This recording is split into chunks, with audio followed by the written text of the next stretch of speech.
All right, Ken. When I asked you for a little bit of background, can't find everything snooping on Google. You mentioned you've got a connection or had a connection with Harry Findlay. Yeah. We all know he's a bit of a punter. So how did that go? Oh, that was again. It was just being in the right place at the right time. Harry had quite a few people around him, and he wanted someone who was his eyes and ears at the track, and he asked me to do that. And he would fancy a horse, and his mate would phone me up. Glenn would phone me up and say, "Look, we fancy this horse. If anything you don't like, let us know." And I would go to the track. They would fancy a horse. He would phone me about 10 minutes before the race, and I would say to Harry, "Look, I think this horse looks brilliant. I can't see nothing against it," and he would bet it accordingly. Or if I say it doesn't look great, Harry would say, "Look, I'm not going to have a bet." And again, what a character, what a person to work for. I mean, he was just, he was, he. The thing that I liked about Harry was his enthusiasm. He loved to bet. He loved to bet, and trying to tell him not to bet was the problem sometimes because he just wanted to have a bet. But he was always great to work for. I had great respect for him, and we got on really well. I mean, funny enough, it was only this year that I saw him. I actually went to Shelbourne Dogs, and someone said Harry Findlay's round the corner, and I ain't seen him for about 2 or 3 years, and we had a really good chat, and I've seen him since. But yeah, he was just a great person to actually know, and as a punter, he was just one of those people that you just were affected by him. Now you said to me that you wanted to talk about Martin Pipe, and I got a little bit worried because you didn't look like you were going to say anything positive about it. But I'm lucky you explained it, and it's not going to end us in the libel court. So tell us about Martin Pipe. Well, the thing about Martin Pipe was that when he used to go jump racing, like this is like we were youngsters, you go in and you'd have a 10 runner field, and you could pick out 10 horses, 8 horses or 7 horses that were not fit. We're not going to figure because you knew by the second last that they're beaten. And then you'd see this horse walking and it would be as fit as a rake and a little small thing. You're thinking, oh, surely that can't win. And it would bolt up. And then I didn't understand what the reason was. But then you learn because he had his horses so fit, and horses had to get fitter to compete with him. Everybody was moving, the goalpost was moved. So you'd go to a race and then you would have a pipe horse that would be fit. Everyone's horses would be not as fit as his, but fitter. So to try and find out one he didn't like or to be with was getting harder and harder. And you find that he moved the goalpost in terms of horses' fitness on National Hunt, and it was made people like me, our jobs a lot harder. And now you get, like, you go to Willie Mullins, like I said, Willie Mullins horses, they are fit, but their coats look terrible.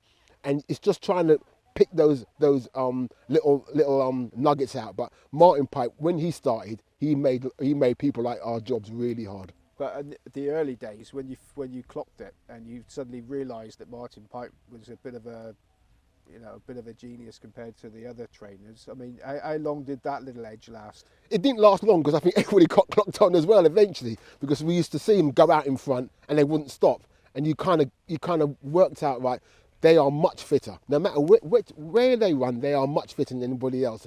And once you decided, don't look at how the horse is, because he had some horses that were small, little flat types, massive big types, but one thing they all had in common, they were fit and they were ready to go. And when you looked at some of the other trainers, they were lagging behind and they weren't as fit as his. And once you clocked that, and once you could just don't look at the horse's makeup, then you were on a gold mine for a couple of years until everybody clocked on. Have you ever had the chance to thank him personally? No, in fact, I've seen him a few times, and yeah, we've had a few natters now and again. But yeah, he was a man that definitely changed the goalposts. Okay, now a lot of people, until very recently, would have known you predominantly for William Hill Radio, and you've been, 2 decades you've been with them. Yeah, I'm old. Yeah, I've been there for 20 odd years. You started the age thing, Ken. Yeah, I was there, been here for 20 odd years. Started there, and it was, like I said, it was a great learning curve of the people you worked with, but people only knew my voice. They didn't actually know me, knew who I was. But I used to go racing, they go, I recognise that voice. You're Ken Pitterson, and you get good and bad comments. But that's the way the world is at the moment. So yeah, it's a great learning curve.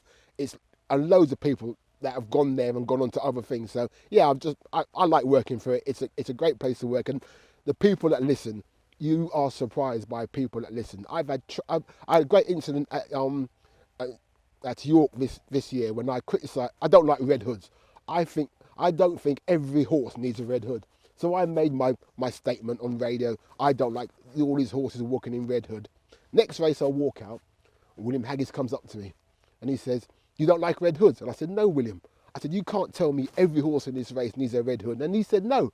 But we had a discussion. He explained that putting them on was something that once you get them on, when do you take them off? So he kind of explained the reason behind it, which again opened my eyes. But it's just so you don't know who's listening. Well, I need to know what the reason is now. Well, he said, once you put them on, when do you take them off? Because if they work, if you take them off, will he go back to what he was doing previously?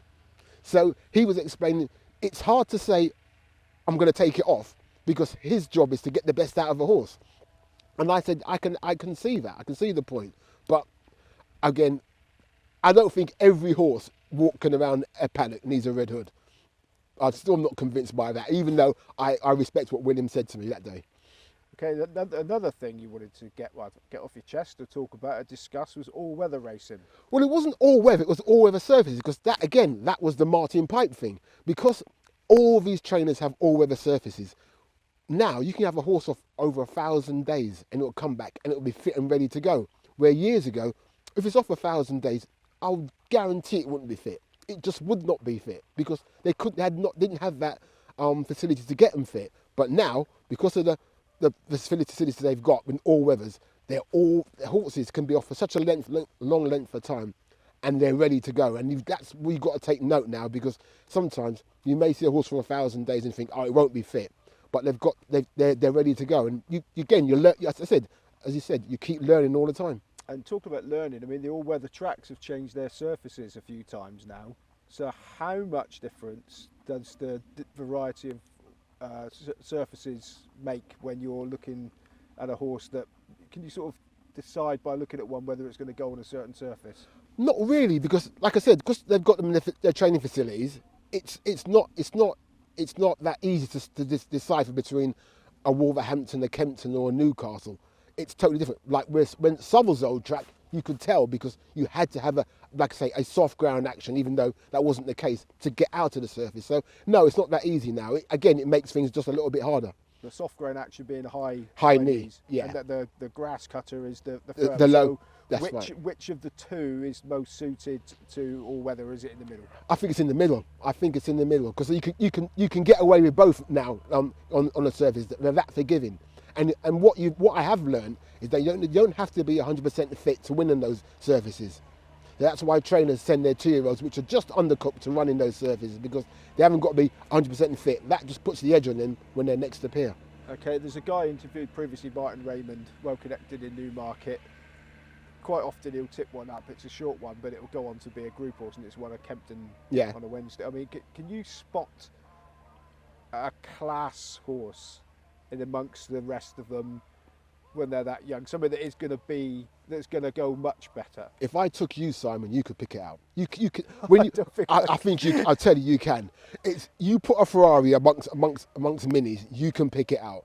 Because, like I said, you kind of get a hint from the breeding how the horse looks. Forget about the betting, how it looks. It walks into the paddock, and you can see this is a very classy animal. I mean, it stands out. I mean, everyone will say Frankel was a magnificent looking horse, but he looked class from the moment he walked into the track. Those sort of horses, they're few and far between, but they do stand out. You've got a 90 rated horse running in the 0 to 60. It will stand out because it's just a better horse. And are you often surprised how the market is a bit generous? Sometimes it is. Sometimes it goes the other way. Sometimes they've got them too short, and you're thinking, okay, it looks the business, but hey, it's not 100% fit, just doing things a bit wrong. So it swings and roundabouts, really. And as a paddock judge, do you sort of avoid the real bottom layer of all-weather racing? Is it that much difficult to really find something in amongst a lot of poor horses? Yeah, I think the problem is you're trying to look for something. You're trying for a bit of quality, something that's better than the rest. And when you're dealing with the lower scale, there's not a lot difference, unless Sir Mark sends a one in there that's rated 48, which you know is going to be a 90 rated horse, because it does stand out. Okay, now finally, you've suddenly become quite famous. because you're on ITV Racing. So everyone that watches ITV Racing now knows who you are, if they didn't before. Was that always an ambition, and how did you get that gig? Again, like I said, Simon, I'm just lucky. I was just lucky. I remember it was the COVID year. I'd done 3 days at Chester and I had to go to Lingfield for the Derby trial. And I'm not the greatest lover of Lingfield, I've got to admit. So get down to Lingfield, there's very few people about. It was raining. And then I did the Derby trial and I was walking out and I heard Ollie Bell behind me saying, should I speak to him? Because their feed had gone down and they had nothing to do. They had nothing to interview. So he comes up to me and he goes, Ken, I want to do an interview on this race. And I went, oh God. I went, don't mess it up, I'm saying to myself. So I did it. I put up the loser scope. I put him up. He got beaten. And I didn't think anything of it. Went home, turned my phone off. I turned my phone on the next day and it literally blew up. I got messages from people from Ireland, all over, saying, great, we'll see you on TV. People want to know what you've done, who are you, whatever. And I didn't think anything of it. And again, like I said, I'm so lucky. I go to York for the Dante meeting. The very first person I walk into is Ollie Bell. And he goes, Ken, did you see what happened on the social media? And I said, no, but I've heard all about it. And he said, ITV have asked you, will you do 3 races for us? I said, yeah, okay, I'll do it. Did the 3 races. It went down well. And from then, it has literally snowballed. I mean, people in the industry have come up to me and said, it's good because it's just about the horse. It's not about anything else. You're telling people how the horse looks. Punters, some of them like it, some of them don't like it. The general public just like something that's different. And it's just been, to me, I've been overwhelmed by the way people have reacted to it. Okay, so what's next, finally? Well, I think paddock judging, I think the next thing for them is going to be, it's all going to be about data. I think all these massive data firms, they've got people to do their form, they've got people who do times, and they need someone who's on the ground looking at the horses, feeding them back information. I think that's where I think the paddock judging will go next. I think it'll all be big firms getting data and getting how horses look and perform on the track live, feeding back to them. I think that's where it will go regarding paddock judging. Regarding myself, I'm happy with what I'm doing. I mean, yeah, I'd like to do some more on TV if it comes about for ITV Racing.